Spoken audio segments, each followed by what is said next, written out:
Hi guys, इस series में हम द हिंदू के एडिटोरियल्स को एनालिसिस करेंगे। सो ये 14th में का एक एडिटोरियल है, उसकी एनालिसिस हम कर रहे हैं। So let's go to the editorial analysis. So इस वीडियो में एडिटोरियल एनालिसिस कैसे करेंगे कि हम आपको एक फ्रेमवर्क प्रोवाइड करेंगे कि हम आपको ये नहीं बताएंगे कि हमने क्या सीखा उस सेंटेंस से। We will try to provide you a framework. Framework का मतलब क्या होता है? फ्रेमवर्क का मतलब होता है कि हम आपको सिखाएंगे, ठीक है, हम आपको सिखाएंगे, टीच करेंगे आपको कि एक सेंटेंस की मीनिंग कैसे निकाली जाती है, कैसे उसे अपने शब्दों में समझें, ठीक है। वो एक आई थिंक बहुत बड़ी स्किल डेवलपमेंट है। अगर मैं आपको बता दूं कि मैंने क्या सीखा, तो उससे आपको कुछ फायदा नहीं होगा। अगर आप ये सीख लें कि आपको कैसे सीखना है किसी भी सेंटेंस को, नए पुराने या फिर आप इसे कल देखें, अगर आप ये सीख लेना तो एक आपका एक स्किल डेवलपमेंट काफ़ी अच्छे लेवल पे होगा। तो इन वीडियो से हमारा एक कोशिश रहेगी कि आपको हम फ्रेमवर्क सिखा सकें कि कैसे किसी भी सेंटेंस की मीनिंग को समझना है, कैसे उस सेंटेंस की मीनिंग को समझना है, उसके बाद में कैसे पैसेज में, कैसे पैराग्राफ में 5-6 सेंटेंसेस होते हैं, उन सारी मीनिंग को कैसे समझना है, उन सारे सेंटेंसेस की मीनिंग को कैसे समझना है, और फिर पैसेज का एक ओवरऑल आइडिया कैसे जनरेट करना है। तो हम आपको ये फ्रेमवर्क देना चाहेंगे इन वीडियोस में, यही हमारा ट्राई रहेगा, राइट। इस वीडियो में जो हम पैसेज लिए हैं तो वो 2 आर्टिकल का पैसेज है। एक आर्टिकल पैराग्राफ ये है, दूसरा पैराग्राफ ये है, राइट। और ये एक्चुअली इस पैसेज को हमने कॉपी किया, राइट। सो अगर आप देखो तो ये द हिंदू का एडिटोरियल है जो कि पोस्ट हुआ था 14th ऑफ मई को। यहाँ पे डेट हुई है 14th ऑफ मई 2021। मैं आपको ये लिंक दे दूंगा डिस्क्रिप्शन बॉक्स में। तो आप इस आर्टिकल को जाके देख भी सकते हो खुद से। अगर आपको लगता है कि आपको ये आर्टिकल पढ़ना है तो आप जाके पढ़ भी सकते हो। But let's start reading. हम सेंटेंसेस बाई सेंटेंस मीनिंग को समझने का ट्राई करते हैं, ठीक है। तो चलते हैं, पहला सेंटेंस पढ़ते हैं। The transfer of power in Assam from Sarbananda Sonowal to Himanta Biswa Sarma was a smooth affair, albeit mediated by the Bharatiya Janata Party's central leadership. ठीक है, अब मुझे बताना कि आपको समझ में आया क्या सेंटेंस, मीनिंग समझ में आई क्या? मुझे तो नहीं आई, ऑनेस्टली मुझे नहीं आई समझ में। क्यों? क्योंकि ये कि बड़ा सेंटेंस है, काफ़ी बड़ा सेंटेंस है और वर्ड्स भी काफ़ी अच्छे हैं। तो जब ऐसा हो ना तो ट्राई करो, तब कोई भी डिफिकल्ट चीज़ मिले, नॉट जस्ट सेंटेंसेस, कोई भी डिफिकल्ट चीज़ मिले ना, उसे छोटे छोटे पार्ट्स में डिवाइड कर लो। तो इसे मैं क्या करूँगा, सेंटेंस को वर्ड्स बाई वर्ड्स डिवाइड कर लूँगा कि मुझे एक काम करता हूँ, सिर्फ वर्ड्स की मीनिंग समझनी है, सेंटेंस की मीनिंग बाद में समझूंगा। वर्ड्स की मीनिंग क्या होती है मुझे वो समझ में आना चाहिए, ठीक है। दा होता है एक आर्टिकल जिसकी एक्चुअली कोई मीनिंग नहीं होती, वो कुछ वर्ड्स के आगे लगता है, ठीक है, ओके। दा की कोई मीनिंग नहीं है, चलते आगे। उसका ट्रांसफर, अभी ट्रांसफर तो एक वर्ड है ना, ट्रांसफर की मीनिंग क्या हो सकती है, देखते हैं। सो अभी ट्रांसफर की मीनिंग देखेंगे, कैसे देखेंगे हमें नहीं पता है। अगर आपको मीनिंग नहीं पता है तो आप क्या करना, इसे जाके हाईलाइट करना, हाईलाइट करने का फिर इसे जाके करना सर्च गूगल फॉर ट्रांसफर। जब आप करोगे तो आपको ट्रांसफर की मीनिंग मिल जाएगी। और अगर नहीं आता है तो यहाँ पर लिख देना ट्रांसफर मीनिंग। अब इतना करोगे तो आ जाएगा ऑलरेडी। पहली मीनिंग है move from one place to another. इसका मतलब हो गया ट्रांसफर का मतलब मूवमेंट होता है किसी चीज़ का एक जगह से दूसरी जगह की ओर, ठीक है। ट्रांसफर की मीनिंग तो ऐसे लगी। अब ऑफ, ऑफ की मीनिंग क्या होती है? इसकी मीनिंग मैंने कहा रखी है। ऑफ की मीनिंग होती है expressing the relationship between a part and a whole. So I am sure कि कुछ कुछ लोगों को ये मीनिंग समझ में नहीं आएगी। तो उसके लिए आप क्या करो, आप एक पेज खोल लो डाल के, जैसे कि मुझे चाहिए ऑफ की, तो मैं डाल दूंगा ऑफ मीनिंग इन हिंदी। तो आपको मीनिंग हिंदी में ही मिलने लगेंगे। आपको इंग्लिश में समझ में नहीं आ रहा तो आप हिंदी में समझो। ऑफ का मतलब होता है का।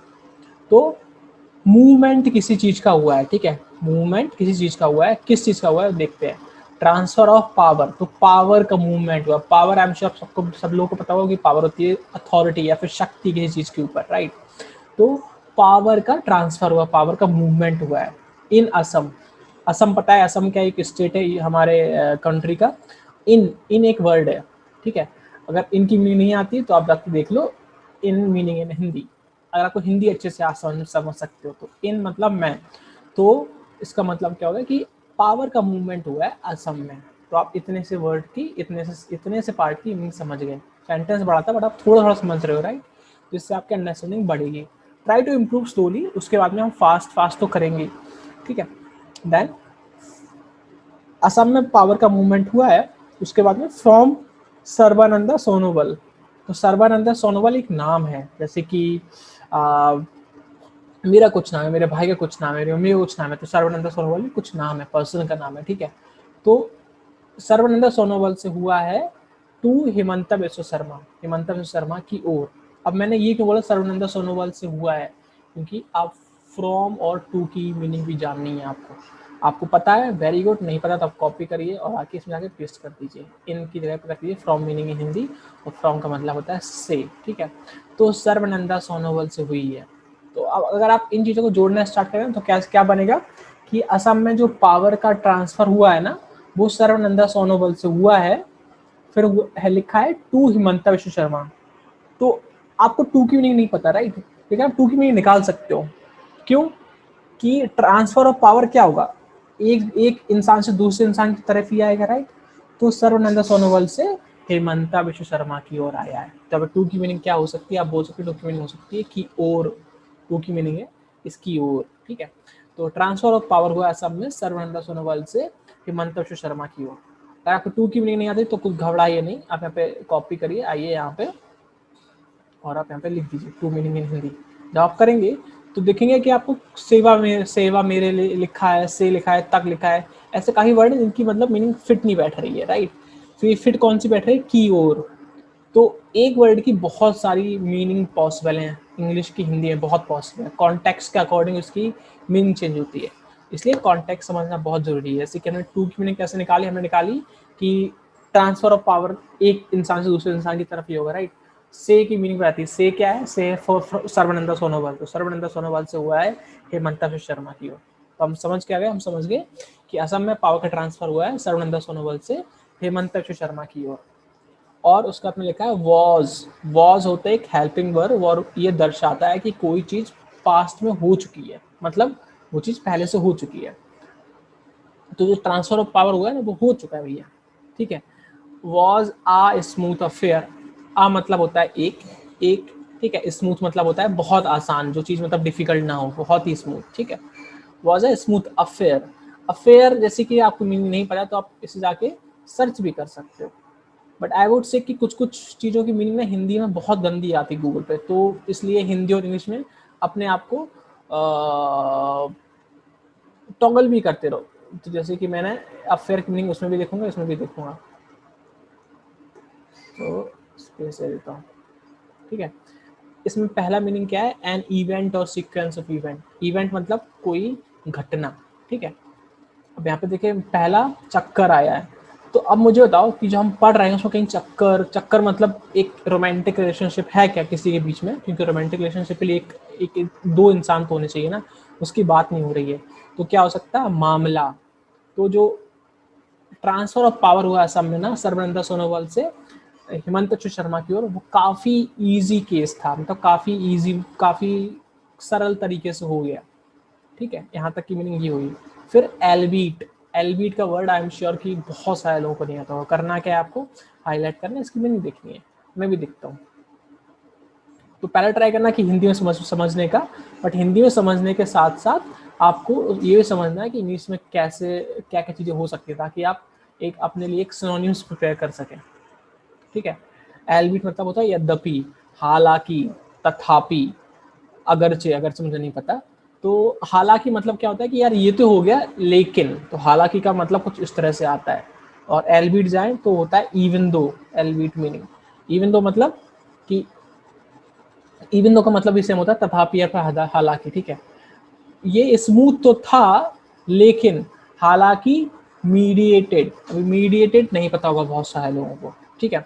तो मीडिएटेड को याद कैसे करना है, तो आपको पता होगा मीडिएटर, एक टर्म पता है मीडिएटर, मीडिएटर कौन होता है, दो लोगों की लड़ाई होगी, तीसरा बंदा आया कहता है ठीक है भैया ये लड़ाई हम सुलझाएंगे, तो होता है मीडिएटर।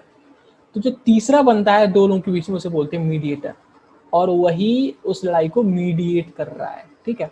तो मीडिएट कौन करता है, मीडिएटर। तो जो ये स्मूथ अफेयर था ना, मतलब जो ट्रांसफर ऑफ पावर था ना, इसे किसने मीडिएट किया था, पढ़ेंगे आगे, पता नहीं है, ठीक है। मीडिएटेड बाई, बाई मतलब होता है के द्वारा, और नहीं पता है आपको तो आके यहाँ पे आके सर्च करिए, बाई मीनिंग इन हिंदी, जब आप सर्च करेंगे तो के द्वारा होता है, या फिर द्वारा, के द्वारा, कुछ भी, द्वारा, द्वारा नहीं, द्वारा, ठीक है। तो ये जो मीडिएट किया गया था ना, किसी के द्वारा किया गया था। अब कौन था वो? बाय दा का मैंने बताया, दा एक आर्टिकल होता है, इसकी खुद में कोई मीनिंग नहीं होती है, ठीक है, ये किसी कुछ वर्ड्स के आगे लगता है। By the Bharatiya Janata party. तो जो मीडिएट किया गया था ना, जो मीडिएटर जिसने काम किया था, वो किसने काम किया था? भारतीय जनता पार्टी ने। भारतीय जनता पार्टीज लिखा है, तो ये अपोस्ट्रोफी एस होता है, ध्यान रखना। अपोस्ट्रोफी, ये ऊपर लगा ना कॉमा से साइन, उसे बोलते हैं अपोस्ट्रोफी, अपोस्ट्रोफी एस।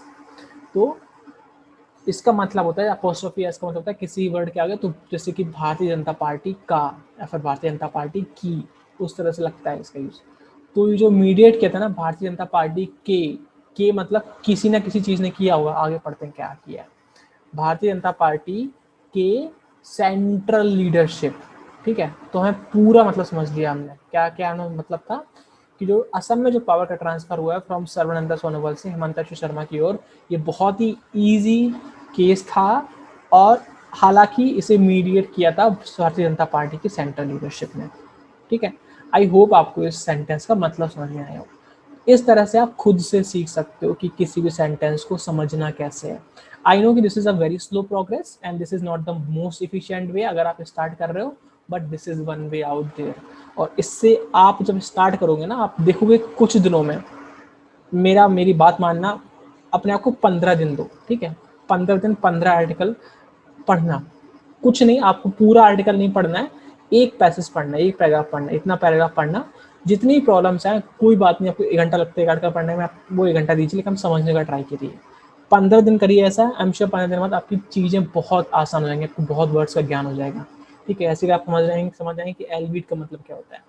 नाउ जब आप कोई वर्ड का मतलब समझ रहे हो ना, तो उसका आप सिनोनिम्स भी तैयार करते रहिए। जैसे कि मुझे पता है ट्रांसफर, ठीक है, अब मैं ट्रांसफर यहाँ पे गया और मैं लिखा ट्रांसफर, आप देखेंगे गूगल सिनोनिम्स भी दे देता है, जैसे कि मूव, कन्वे, शिफ्ट, ठीक है, टेक, कैरी, फैच, ये सारे सिनोनिम्स की तरह यूज करें ट्रांसफर के।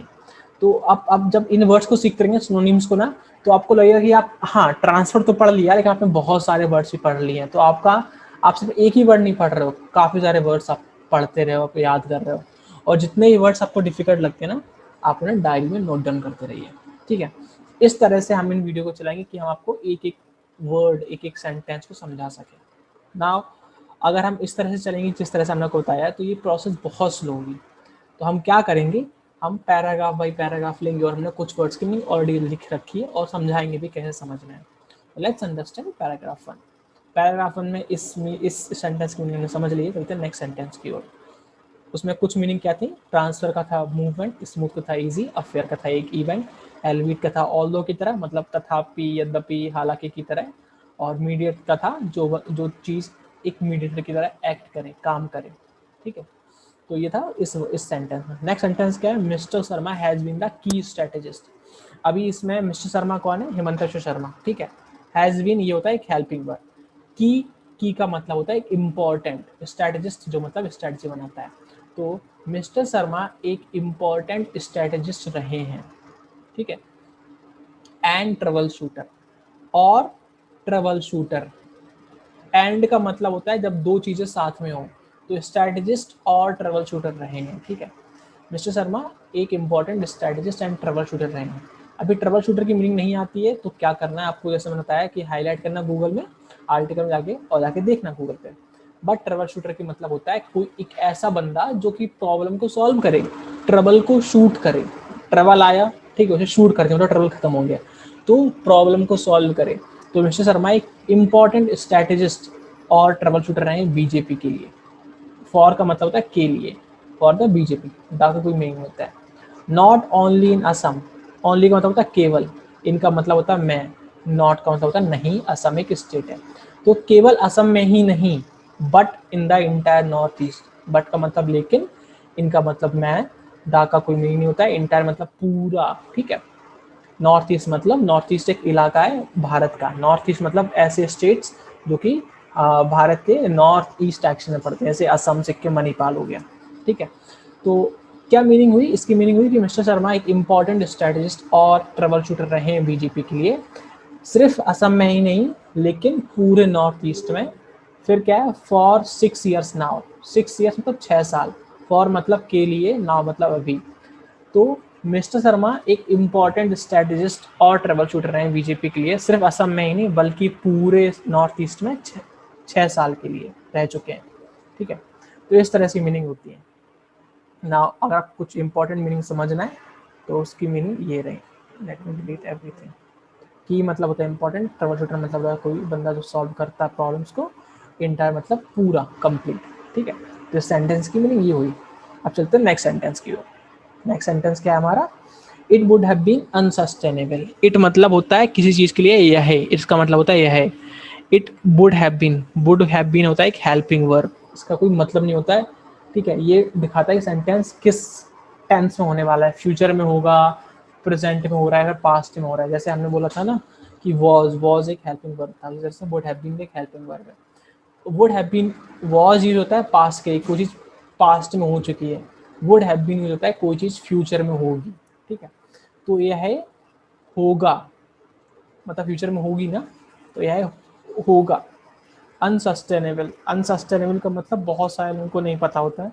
आप क्या करना, गूगल करना इस वर्ड को, बट जो मीनिंग है अनसस्टेनेबल की वो होती है अनकंट्रोलेबल आफ्टर सम टाइम। ठीक है, तो यह है कुछ देर के बाद में अनकंट्रोलेबल हो जाती। ठीक है, कुछ देर के बाद में अनकंट्रोल हो जाती। फॉर द पार्टी, पार्टी के लिए। To keep him away from, to keep him away, keep मतलब दूर रखना, टू कीप हिम अवे मतलब दूर रखना। कुछ समय के बाद ये पार्टी के लिए अनकंट्रोल हो जाता कि वह कि उन्हें दूर रखें। अब उन्हें कौन है, किसकी बात कर रहे हैं हम, अभी तक हमने 2 सेंटेंसेस में बात की हिमंत विश्व शर्मा की। तो हिम किसे, किसके लिए यूज हो रहा है, हिम हो रहा है हिमंत विश्व शर्मा के लिए यूज। तो यह पार्टी के लिए अनकंट्रोल हो जाता कि हिमंत विश्व शर्मा को दूर रखते। अब दूर किससे रखते, फ्रॉम का मतलब होता है से, फ्रॉम द का मीनिंग होता है from the post of the chief minister. Of का मतलब होता है का, चीफ मिनिस्टर मतलब मुख्यमंत्री। एनी लॉन्गर का मतलब थोड़ा दिन और। तो पूरा का पूरा मीनिंग हो जाएगा अगर आप सारे वर्ड्स मिलाओगे। तो यह है अनकंट्रोलेबल हो जाता पार्टी के लिए, फॉर द पार्टी, पार्टी के लिए हिमंता विश्व शर्मा का थोड़ी देर भी चीफ मिनिस्टर की पोस्ट से दूर रखना। तो थोड़ी दिनों तक भी दूर रखना चीफ हिमंता विश्व शर्मा को चीफ मिनिस्टर की पोस्ट से दूर रखना पार्टी के लिए काफी कंट्रोलेबल हो जाता है। तो मूवमेंट क्या हुआ, असम में मूवमेंट हुआ है कि जो सर्वानंद सोनोवाल थे ना, वो सीएम से हटके हिमंत विश्व शर्मा सीएम बन गए, तभी आया अनसस्टेनेबिलिटी की बात। तो आपको इस तरह से चीजें लिंक भी करनी है। ठीक है, आई होप आपको यहाँ तक मुझे समझ में आया हो। अब चलते हैं अगले सेंटेंस की तरफ। फिर है ही वॉज अ की फिगर। ही होता है वह है। अब वह है किसके लिए यूज हुआ है, वह है अभी तक यूज हो रहा है हर चीज में। हिमंता विश्व शर्मा की बात हो रही है, तो हिमंता विश्व शर्मा वॉज मतलब थे, हिमंता विश्व शर्मा थे। अब क्या थे, ए मतलब होता है एक। की बताया था मैंने, की मतलब होता है इम्पोर्टेंट, यहाँ पे बात की थी ना की हमने। की मतलब होता है इम्पोर्टेंट, फिगर मतलब होता है, फिगर मतलब बहुत सारी चीजें हो सकती हैं। इंग्लिश में बताया मैंने आपको, काफी मीनिंग पॉसिबल है। आपको क्या करना है, इसे हाईलाइट करना है आर्टिकल में, जाके देखना है। फिगर मतलब वो भी हो सकता है जो आप ड्रॉ कर रहे हो। फिगर मतलब जैसे कि मॉडल के बारे में होता है डिस्क्रिप्शन, फिगर वो भी होता है। फिगर ये भी होता है कोई इंपॉर्टेंट पर्सन। ठीक है, पर्सन को भी हम फिगर बोलते हैं। ठीक है, तो हेमंता विश्व शर्मा एक इम्पॉर्टेंट पर्सन थे। ठीक है, थे मतलब कुछ पिछले जमाने में थी, पिछले दिनों में थी। क्या थी, इम्पोर्टेंट पर्सन थे में कांग्रेस, कांग्रेस में, इसका मतलब था मैं दा को कोई मतलब नहीं था कांग्रेस में। हिमंता शर्मा कांग्रेस में एक इम्पोर्टेंट पर्सन थे। अंटिल भी एक बहुत मोस्ट फ्रिक्वेंटली यूज वर्ड है, काफी बार यूज होता है। अंटिल का मतलब होता है तक। ठीक है, 2015। तो अगर हम सारे वर्ड्स को मिलाएं और एक मीनिंग जानने की कोशिश करें तो हो सकता है कि हिमंता विश्व शर्मा कांग्रेस में एक इम्पोर्टेंट पर्सन थे 2015 तक। ठीक है, उसके बाद में क्या हुआ, when he walked out of it. तो जब वो जब वह मतलब हिमंत विश्व शर्मा, जब वह वॉकड आउट, वॉकिंग आउट मतलब था किसी चीज को छोड़ के जाना। ठीक है, जब उन्होंने उसे छोड़ दिया। इट का मतलब वह है, जब वह है उससे कुछ भी। ठीक है, जब उन्होंने उसे छोड़ दिया। उसे किसे छोड़ सकते हैं, वो पार्टी को छोड़ सकते हैं ना, तो उन्होंने 2015 में कांग्रेस छोड़ दिया था। जब उन्होंने उसे छोड़ दिया, जब हिमंत शर्मा ने कांग्रेस को छोड़ दिया। क्यों छोड़ा, टू मतलब होता है को, की ओर, कुछ भी आप देख रहे हैं तो क्या आपको बहुत मीनिंग मिल जाएंगे। क्या वो कॉन्टेक्स्ट समझना कि कॉन्टेक्स्ट में कौन सी मीनिंग फिट बैठती है, ठीक है। टू इंस्टेंटली, इंस्टेंटली होता है कोई चीज जो बहुत जल्दी हो जाए, जैसे कि इमीडिएट, इंस्टेंटली का मीनिंग होता है इमीडिएट, बहुत जल्दी हो जाए। टू इंस्टेंटली इमर्ज, इमर्ज मतलब कोई चीज जो दिखने लगे, मतलब समाज में दिखने लगे कि हाँ यार ये चीज इस तरह से दिख रही है। जैसे कि कोरोना वायरस है, कोरोना वायरस के सिम्टम्स दिखने लगते हैं, खांसी आती है, बुखार हो जाता है, कुछ कुछ सिम्टम है, ठीक है, दिखने लगते हैं, तो उसे बोलते हैं emerge. Emerge as the face of the BJP. As मतलब होता है किसी चीज की तरह, एज यूज होता है कि दो चीजों में कंपैरिजन करने के लिए, ठीक है। अब किस चीज की तरह, द का कोई मीनिंग नहीं है। फेस, फेस मतलब चेहरा, ऑफ मतलब का, बीजेपी, तो बीजेपी की चेहरे की तरह। तो अगर हम सब चीज़ों को मिलाएं तो हम बोल सकते हैं कि हिमंता विश्व शर्मा कांग्रेस में 2015 तक एक बहुत ही इंपॉर्टेंट पर्सन थे। मैं सब चीज़ों को हटा देता हूँ, बहुत ही इंपॉर्टेंट पर्सन थे। जब उन्होंने कांग्रेस को छोड़ दिया, किसके लिए, बहुत ही जल्दी बीजेपी की फेस की तरह अपीयर होने के लिए, इमर्ज होने के लिए, ठीक है। तो इसकी मीनिंग हुई। अभी तक कितना मीनिंग क्या क्या समझ गए हम समझ गए कि असम में पावर ट्रांसफर हुआ था, कहाँ से कहाँ, सर्बानंद सोनोवाल से हिमंता शर्मा की ओर, और ये भारतीय जनता पार्टी के हेल्प से हुआ था, सेंट्रल लीडरशिप की हेल्प से, ठीक है। उसके बाद में शर्मा क्या रहे, एक की स्ट्रैटेजिस्ट और ट्रस्ट शूटर भी रहे हैं बीजेपी के लिए, पूरे नॉर्थ ईस्ट में 6 साल के रह चुके हैं। और इतना करने के बाद में पार्टी के लिए अनसस्टेनेबल हो जाता कि वह उन्हें चीफ मिनिस्टर ना बनाते। फिर उससे 2015 तक वो काफ़ी इम्पोर्टेंट पर्सन थे कांग्रेस में। उसके बाद उन्होंने उसे छोड़ दिया, और छोड़ा उसके बाद में क्या हुआ कि वो बीजेपी के एक चेहरे की तरह इमर्ज होने लगे, ठीक है, दिखने लगे पूरे स्टेट में। तो इतनी मीनिंग हुई। तो आपको इस तरह से सेंटेंसेस को कनेक्ट भी करना है। फिर अगला सेंटेंस पढ़ते हैं।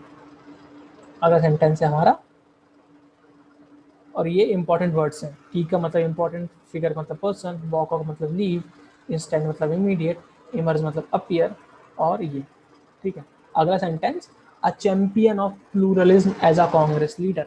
तो अ चैंपियन, आ मतलब होता है एक, चैंपियन मतलब कोई विनर किसी चीज में हो, ठीक है। लेकिन चैंपियन मतलब सिर्फ विनर ही नहीं होता है, चैंपियन मतलब कोई एक ऐसा इंसान जो किसी चीज को इंकरेज कर रहा हो, सपोर्ट कर रहा हो, उसे बोलते हैं चैंपियन। जैसे सुनील गावस्कर क्या है, अभी तो खेलते नहीं है, क्रिकेट नहीं खेलते, राइट, बट वो चैंपियन है क्रिकेट के, मतलब वो उसे सपोर्ट करते हैं, इंकरेज करते हैं। कपिल देव भी एक ऐसे इंसान है, रिकी पॉन्टिंग, ब्रायन लारा, सारे बड़े नाम, वो चैंपियन है। वो चैंपियन किस चीज़ के, क्रिकेट के, सपोर्ट करते हैं।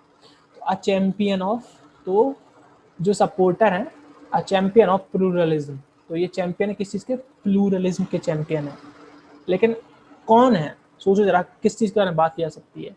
हम अभी तक बात करते रहे मिस्टर शर्मा के बारे में, तो उन्हीं के बारे में बात की रही है कि मिस्टर शर्मा एक प्लूरलिज्म के चैंपियन रहे हैं, सपोर्टर रहे हैं। किसकी तरह, एक कांग्रेस नेता की तरह, कांग्रेस लीडर की तरह। एज मतलब तरह, और कांग्रेस लीडर। तो मिस्टर शर्मा एक चैंपियन रहे प्लूरलिज्म के, कांग्रेस नेता की तरह। तो अभी मैं बोलूँ चीज़, एक वर्ड बोलता हूँ, प्लूरलिज्म। इसका मतलब क्या था, प्लूरलिज्म का मतलब, प्लूरलिज्म का मतलब होता है, प्लूरल का मतलब क्या होता है, सिंगुलर का मतलब होता है जैसे कोई चीज़ जब एक एक एग्जिस्ट कर रही है, जैसे कि जैसे हो गया हमारे घर में स्पून होती है, ठीक है, एक चम्मच है स्पून। अब बहुत सारी चम्मच है तो होता है स्पून्स, ठीक है। उसी तरह होता है प्लूरलिज्म, जब एक सोसाइटी में जब एक सोसाइटी में डिफरेंट डिफरेंट थॉट्स वाले बहुत लोग एग्जिस्ट करते हैं, फिर डिफरेंट आइडियोलॉजी वाले बहुत लोग एग्जिस्ट करते हैं, उसे बोलते हैं प्लूरलिज्म, ठीक है। तो प्लूरलिज्म का मतलब क्या होता है, प्लूरलिज्म का मतलब होता है एक सोसाइटी जहाँ पे डिफरेंट कल्चर या थॉट्स वाले लोग एग्जिस्ट करते हैं। तो मिस्टर शर्मा क्या थे, मिस्टर शर्मा एक चैंपियन थे।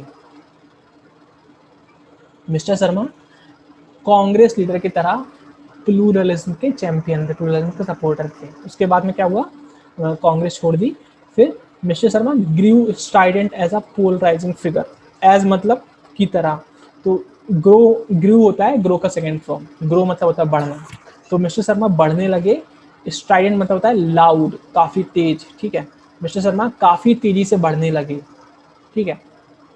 किसकी तरह, एक पोलराइजिंग फिगर की तरह, एक पोलराइजिंग इंसान की तरह, ठीक है। तो मिस्टर शर्मा काफी तेजी से एक पोलराइजिंग इंसान की तरह बढ़ने लगे।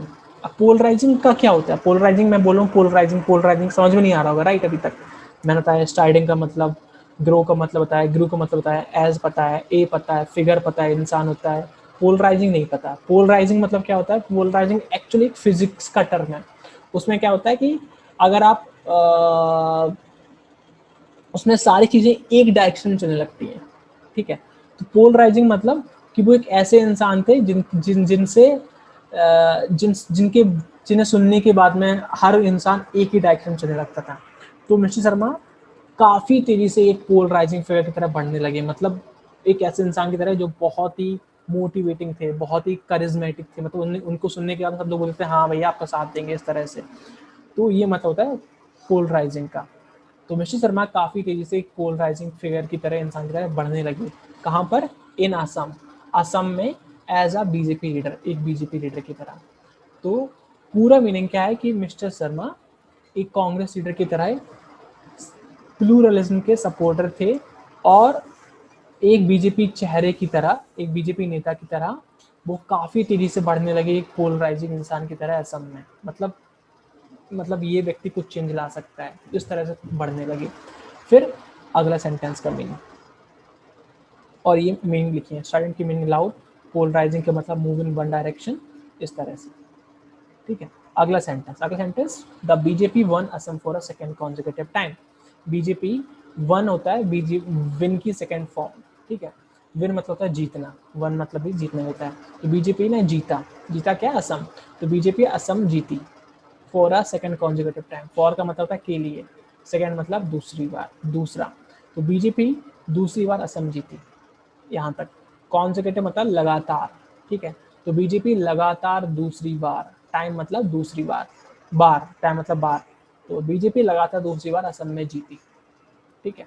ऑन द बैक ऑफ, तो ये जो होता है ऑन द बैक ऑफ, इसका मतलब होता है किसी चीज की वजह से, क्या रीजन है, ठीक है, वो होता है ऑन द बैक ऑफ। इसे इंग्लिश में बोलते हैं बिकॉज ऑफ भी बोलते हैं, ठीक है। इस वजह से जीती, ठीक है। तो बीजेपी असम में 2 बार जीती। वजह क्या थी? वजह थी इंटेंस हिंदू कंसोलिडेशन। इंटेंस मतलब क्या होता है? स्ट्रॉन्ग, काफी ताकतवर, काफी पावरफुल, ठीक है, वो होता है इंटेंस का मतलब। हिंदू मतलब आपको पता है, हिंदू मतलब हिंदू हिंदू लोग जो होते हैं।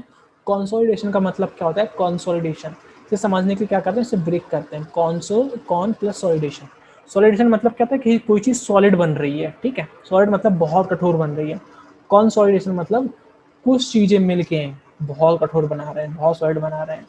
तो क्यों जीती बीजेपी सेकेंड टाइम? बीजेपी जीती क्योंकि हिंदुओं के वोट्स का कंसोलिडेशन काफी स्ट्रॉन्ग था, ठीक है। बीजेपी असम में लगातार दूसरी बार जीती, इंटेंस स्ट्रॉन्ग हिंदू कंसोलिडेशन की वजह से, ठीक है। यहाँ तक का ये मतलब हुआ, हटाते हैं। That swept through, swept through का मतलब होता है कोई चीज जो बहुत जल्दी होती है। मतलब मैं यहाँ से गया और वहां से निकल गया, तो मैं बोलूंगा कि आई स्वेप्ट थ्रू दिस बिल्डिंग, मतलब मैं आया और निकल गया, पता भी नहीं चला, तो होता है स्वेप्ट थ्रू, ठीक है। That swept through autonomous tribal regions. Autonomous होता है कोई चीज जो इंडिपेंडेंट हो, जैसे कि मैं हूँ, मैं अपने सारे डिसीजंस इंडिपेंडेंट लेता हूँ, मतलब मैं अपने डिसीजंस में किसी का भी, मेरे डिसीजंस को कोई भी कंट्रोल नहीं करता, तो हो गया इंडिपेंडेंट। मेरे डिसीजन है कि मैं इस वीडियो को डालूंगा कि नहीं डालूंगा, तो एक इंडिपेंडेंटली मैं चैनल रन कर रहा हूँ, ठीक है। तो वो होता है ट्राइबल, मतलब होता है आदिवासी, रीजन मतलब होता है एक एरिया, ठीक है।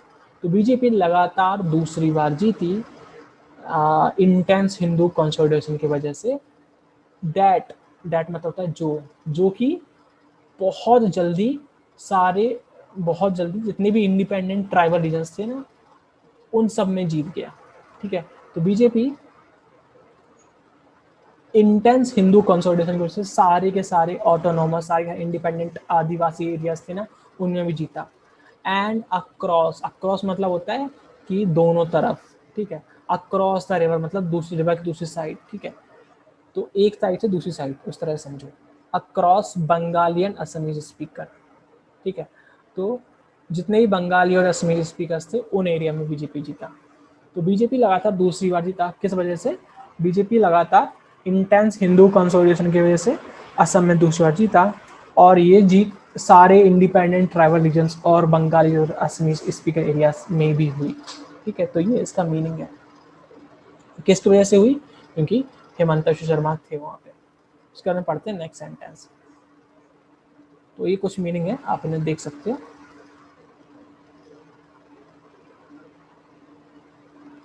चलते हैं next sentence. So mister Sharma has said, तो मिस्टर शर्मा ने, हैज मतलब होता है हेल्पिंग वर्ब, इस तरह से वॉज था, वुड हैव बीन था, इस तरह से हैज भी एक हेल्पिंग वर्ब। हैज मतलब समथिंग जो प्रेजेंट में हो रही हो, ठीक है। तो मिस्टर शर्मा ने मतलब पहले बोला है और अभी तक वो चीज़ चल रही है, हैज का मतलब ये होता है। मिस्टर शर्मा ने बोला है, हैज सेड मतलब बोला। सो मिस्टर शर्मा ने बोला है, हिज गवर्नमेंट उनकी सरकार, हिज मतलब होता है उनकी, ठीक है। हिज गवर्नमेंट उनकी सरकार वुड एक्सपेंड, वुड भी एक हेल्पिंग वर्ब होता है। वुड किस लिए यूज होता है, आपने पढ़ा था, वुड होता है फ्यूचर के लिए, तो होगा उनकी सरकार करेगी, क्या करेगी, एक्सपैंड। एक्सपैंड मतलब क्या चीज होती है, जैसे कि आप स्प्रिंग को बड़ा करते हो तो आप स्प्रिंग को एक्सपेंड कर रहे हो, तो उसे बोलते हैं एक्सपेंशन, ठीक है। तो उनकी सरकार बढ़ाएगी, किस चीज को बढ़ाएगी, द वेलफेयर स्कीम। तो मिस्टर शर्मा ने बोला है कि उनकी सरकार वेलफेयर स्कीम्स को बढ़ाएगी। आपको पता है स्कीम का मतलब होगा प्लान, जो हमारी गवर्नमेंट लॉन्च करती है।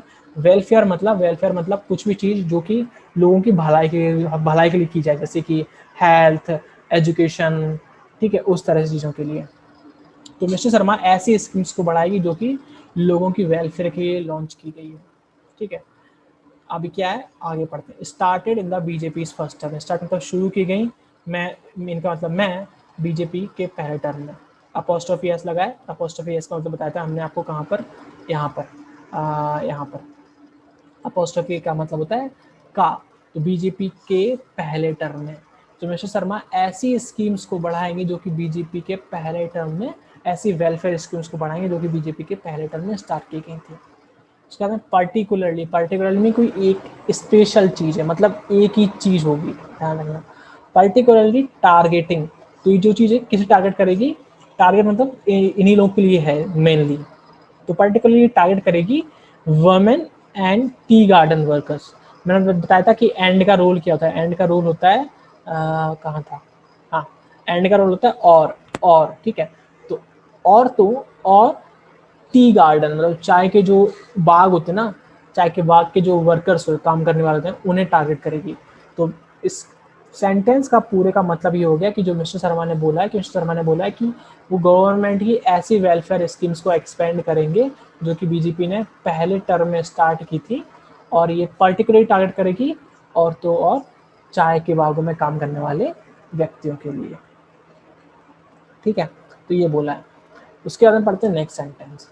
नेक्स्ट सेंटेंस क्या है, और ये कुछ मीनिंग्स लिखी हैं, आपने याद कर सकते हो। नेक्स्ट सेंटेंस है, that is hardly a controversial move, ठीक है। दैट मतलब होता है वह है, ठीक है। हार्डली मतलब होता है कोई चीज जो शायद ही, शायद होता है हार्डली का मतलब, ठीक है, शायद। दैट इज हार्डली आ का मतलब होता है एक। कंट्रोवर्शियल होता है, कंट्रोवर्शियल होता है कोई चीज जो कंट्रोवर्सी जनरेट कर सके। कंट्रोवर्सी मतलब कोई चीज इस पर डिबेट हो सके कि यार नहीं तुम गलत हो मैं सही हूँ, इस तरह से जो चीजें इस पे बातें हो सके, उसे बोलते हैं कंट्रोवर्सी। मूव मतलब होता है कोई स्टेप, ठीक है। मूव मतलब वो नहीं खिसकने वाला मूव नहीं, ये है स्टेप वाला मूव, कि कोई प्लान या फिर कोई एक्शन वो होता है। सो यह है शायद ही एक डिबेटेबल मूव है, मतलब इस पर शायद ही कोई डिबेट करेगा, ठीक है। अब यह है शायद ही एक डिबेटेबल मूव है, तो कौन से डिबेटेबल मूव की बात करी जा रही है, इसमें बात की जा रही है इस मूव की, जो वेलफेयर स्कीम्स को एक्सपेंड करने वाले मूव की।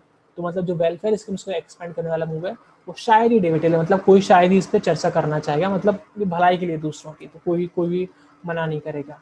उसके बाद apart from the additional burden, from का मतलब होता है से, एडिशनल मतलब होता है कुछ एक्स्ट्रा में आ गया हो, जैसे कि 5+2, तो 5 + 2, तो जो 2 है ना वो एडिशन हो रहा है 2, 5 से, तो एडिशनल, तो एक्स्ट्रा, ठीक है। एडिशनल बर्डन, सो पूरे का मतलब हो गया, अपार्ट का मतलब होता है कोई चीज जो कि दूसरी हो, ठीक है। तो ये कंट्रोवर्शियल मूव तो नहीं होगी, लेकिन एडिशनल वर्डन दे देगी। एडिशनल वर्डन क्या करेगी, इट माइट पुट, पुट मतलब होता है रखना, तो ये एडिशनल वर्डन कुछ रख सकती है। माइट होता है एक हेल्पिंग वर्ब, इसका मतलब होता है सकना, ठीक है, सकती है, इस तरह से कैन में माइट उस चीज के लिए होते हैं। इट मतलब यह है, ये कंट्रोवर्शियल मूव तो नहीं है, लेकिन ये एडिशनल वर्डन रख सकती है। On the state finances, on होता है पर, ठीक है। दा का कोई मतलब नहीं होता है, स्टेट मतलब राज, फाइनेंसेस मतलब जो जो फाइनेंस मतलब उसके रुपए के बारे में बात की जा रही है। तो ये कोई कंट्रोवर्शियल मूव तो नहीं है, मतलब ये डिबेटेबल मूव तो नहीं है, इसमें कोई भी मतलब मना नहीं करेगा, लेकिन ये स्टेट के फाइनेंसेस पे एडिशनल बर्डन रख सकती है। ठीक है। फिर द रियल चैलेंज, और ये कुछ मीनिंग है। फिर the real challenge for him मतलब द रियल मतलब वास्तव, चैलेंज मतलब चैलेंज कोई डिफिकल्टी, जो वास्तव जो डिफिकल्टी है ना, किसके लिए, फॉर मतलब होता है लिए, हिम मतलब उनका, ठीक है, उसके, तो जो वास्तविक जो चैलेंज है उनके लिए, लेकिन अब उनका कौन है, किसके चैलेंज के बारे में बात की जा रही है, बात की जा रही है सीएम के चैलेंज के बारे में। सीएम कौन है, हेमंत विश्व शर्मा। तो जो हेमंत विश्व शर्मा का जो वास्तविक चैलेंज होगा वो होगा इज इन बैलेंसिंग, बैलेंस करने में, ये होता है मैं, बैलेंस मतलब दोनों चीज़ों को बैलेंस करना है, संभालने में। तो जो उनका वास्तव चैलेंज होगा वो किसी चीज़ को संभालने में होगा। वो चीज़ क्या है, वो चीज़ है द कॉन्फ्लिक्टिंग एक्सपेक्टेशन। द का कोई मीनिंग नहीं होता, कॉन्फ्लिक्ट मतलब दो चीज़ें टकरा सकें, ठीक है, टकराने वाली चीज़। जैसे कि मुझे लगता है कि यार ये चीज़ सही है, लेकिन मेरे दोस्त को लगता है नहीं वो चीज़ गलत है, तो हम उससे बात कर सकते हैं, टकरा सकते हैं, तो वो गए कॉन्फ्लिक्टिंग। डिसएग्रीमेंट जब जनरेट हो जाए तो वो होता है कॉन्फ्लिक्टिंग। ठीक है। आप इनकी मीनिंग जाके गूगल में भी चेक कर सकते हो। In balancing the conflicting expectation, तो जो उनका रियल चैलेंज होगा, वास्तविक जो चैलेंज होगा मिस्टर शर्मा का, वो होगा कि जो कॉन्फ्लिक्टिंग एक्सपेक्टेशन, एक्सपेक्टेशन मतलब क्या होता है, चाहते हैं, ठीक है। जैसे कि मुझे लगता है हाँ यार ये तो होगा ही, ठीक है, तो ये एक्सपेक्ट मैं कर रहा हूँ, मैंने बोला नहीं, मुझे लगता है हाँ यार ये तो हो गई। जैसे कि अभी मोदी सरकार है हमारे उसमें, राइट, मुझे लगता है हिंदुओं के लिए काम तो होगा ही, ठीक है, तो वो एक्सपेक्टेशन है, मतलब मैं उसके लिए बोलने की जरूरत नहीं है, तो वो एक्सपेक्टेशन है।